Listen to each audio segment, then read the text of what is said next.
आप सभी को भारत भूषण गौड़ का प्रणाम। हमारे चैनल पर आपका स्वागत है। कुल देवी अथवा कुल देवता की पूजन विधि, आज के इस वीडियो का विषय यही है। सर्वप्रथम तो चाहिए कि कुल देवता, कुल इष्ट का चित्र अथवा उनके स्थान की मिट्टी को एक चौकी पर लाल कपड़ा बिछाकर उस पर स्थापित करें। फिर उसका नित्य पूजन प्रारंभ करें। सभी लोगों को मंत्र या संस्कृत भाषा बोलने का अभ्यास नहीं होता, अतः इस वीडियो में ऐसी सरल विधियां भी स्पष्ट करेंगे कि साधारण जन हो या विद्वत जन, सभी कुल देवी या कुल देवता का पूजन सरलता से कर सके। यदि आपके वंश में कुल देवी की मान्यता है तो उनके चित्र अथवा उनके स्थान की मिट्टी का कोई ढेला ले आए और उसे लाल कपड़ा बिछी हुई चौकी पर स्थापित कर ले और उनके चित्र या मिट्टी के पास ही लाल ही कपड़े में एक पानी वाला नारियल लपेटकर स्थापित कर दें और दोनों पर, चित्र अथवा मिट्टी के ढेले पर तथा नारियल पर भी रोली का तिलक लगा देवें।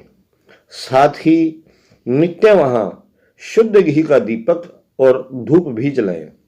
जिसकी जैसी श्रद्धा, समझ या सामर्थ्य हो उसी के अनुसार पुष्पमाला, भोग आदि लगाएं। वैसे विस्तृत वैदिक विधि भी आगे कहेंगे, पर पहले सरल विधि ही बताएंगे। तत्पश्चात आप अपने कुल देवी या कुल देवता का मंत्र जपें, जो कि बड़ा ही सरल है। मान लीजिए आपकी कुल देवी का नाम भीमेश्वरी देवी है, तो आपका मंत्र होगा ओम भीमेश्वरी कुल देव्यै नमः अथवा ओम भीमेश्वरी कुल देवीभ्यो नमः। यदि कुल देवता पुरुष है तो कुल देवताभ्यो नमः कहें। मान लीजिए कुल देवता श्याम बाबा है तो ओम श्री श्याम कुल देवताभ्यो नमः यह मंत्र हो जाएगा। इसी प्रकार किसी भी कुल देवी या कुल देवता के नाम को मंत्र में जोड़ आप उनके मंत्र का कम से कम एक माला या अधिकतम अपनी इच्छानुसार उनके मंत्र का जप कर सकते हैं। आगे हम इसकी षोडशोपचार विधि भी बताएंगे, जिसमें मंत्रों के उच्चारण सहित पूर्ण वैदिक विधि भी आप जान पाएंगे। सबसे पहले कुल देवी का ध्यान करना चाहिए।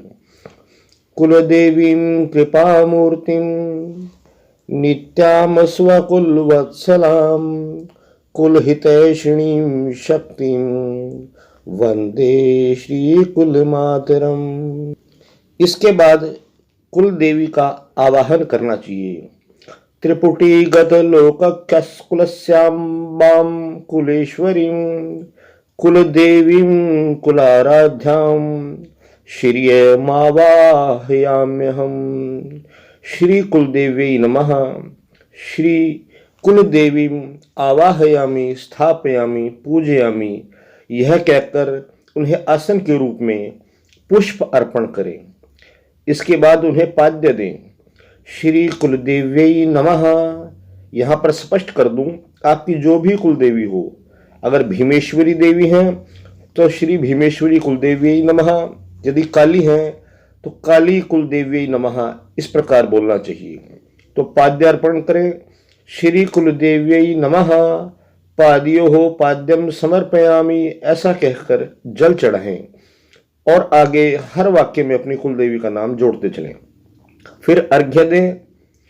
श्री कुलदेव्यै नमः अर्घ्यम समर्पयामि। इस प्रकार चंदन, पुष्प आदि से युक्त जल देवें, अर्घ्य देवें। फिर आचमन कराएं। श्री कुलदेव्यै नमः आचमनीयम जलम समर्पयामि, ऐसा कहकर सुगंधित जल चढ़ा दें। उसके बाद कुलदेवी को स्नान कराएं। श्री कुलदेव्यै नमः स्नानार्थम जलम समर्पयामि। और फिर स्नान के बाद एक बार आचमन के लिए भी जल दें। स्नानांते आचमनम समर्पयामि, स्नान व आचमन हेतु जल चढ़ाएं। दुग्ध स्नान कराना चाहें तो श्री कुलदेव्यै नमः दुग्ध स्नानम समर्पयामि। स्नानांते शुद्धोदक स्नानम समर्पयामि। दुग्ध का स्नान कराएं, उसके बाद शुद्ध जल का स्नान कराएं।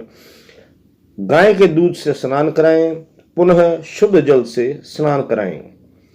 दधी स्नान अर्थात दही का स्नान। श्री कुलदेव्यै नमः दधी स्नानम समर्पयामि। स्नानांते शुद्धोदक स्नानम समर्पयामि। फिर गाय के दही से स्नान कराएं, पुनः शुद्ध जल से स्नान कराएं। घृत स्नानम समर्पयामि। श्री कुलदेव्यै नमः घृत स्नानम समर्पयामि। स्नानांते शुद्धोदक स्नानम समर्पयामि।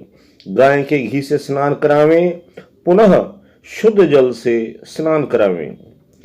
मधु स्नान। श्री कुलदेव्यै नमः मधु स्नानम समर्पयामि। स्नानांते शुद्धोदक स्नानम समर्पयामि।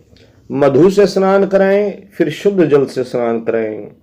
फिर शर्करा यानी कि चीनी या बूरा आदि से स्नान कराएं।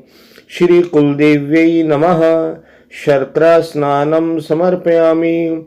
स्नानांते शुद्धोदक स्नानम समर्पयामि। शक्कर आदि से स्नान करावें, फिर पुनः शुद्ध जल से स्नान करावें। यदि इन अलग अलग स्नान ना कराना हो तो आप केवल पंचामृत से भी स्नान करा सकते हैं। श्री कुलदेव्यै नमः पंचामृत स्नानम समर्पयामि।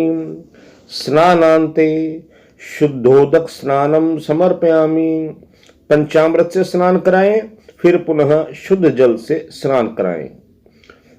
गंधोदक स्नान। श्री कुलदेव्यै नमः गंधोदक स्नानम समर्पयामि। स्नानांते शुद्धोदक स्नानम समर्पयामि। चंदन मिला हुआ जल चढ़ावें, फिर पुनः शुद्ध जल से स्नान कराएं। यहां हम स्पष्ट कर दें कि मिट्टी का ढेला अथवा चित्र को स्नान कराना संभव नहीं होता, अतः केवल छींटा दें किसी पुष्प आदि से लेकर, वो पंचामृत हो, दूध हो, दही हो या घी हो। चंदन आदि उद्वर्तन स्नान। श्री कुलदेव्यै नमः उद्वर्तनम समर्पयामि। शुद्धोदक स्नानम समर्पयामि। इत्र अथवा चंदन अर्पण करें, फिर शुद्ध जल से स्नान कराएं। अंत में शुद्ध जल से स्नान कराएं। श्री कुलदेव्यै नमः गंगोदक स्नानम समर्पयामि। गंगा जल आदि से स्नान कराएं, फिर वस्त्र अर्पण करें, वस्त्रोपवस्त्र। श्री कुलदेव्यै नमः वस्त्रोपवस्त्रम समर्पयामि। ऐसा कहकर उन्हें वस्त्र, चुन्नी या कलावा आदि कुछ भी वस्त्र के रूप में और उपवस्त्र के रूप में 2 बार अर्पण करें। गंध।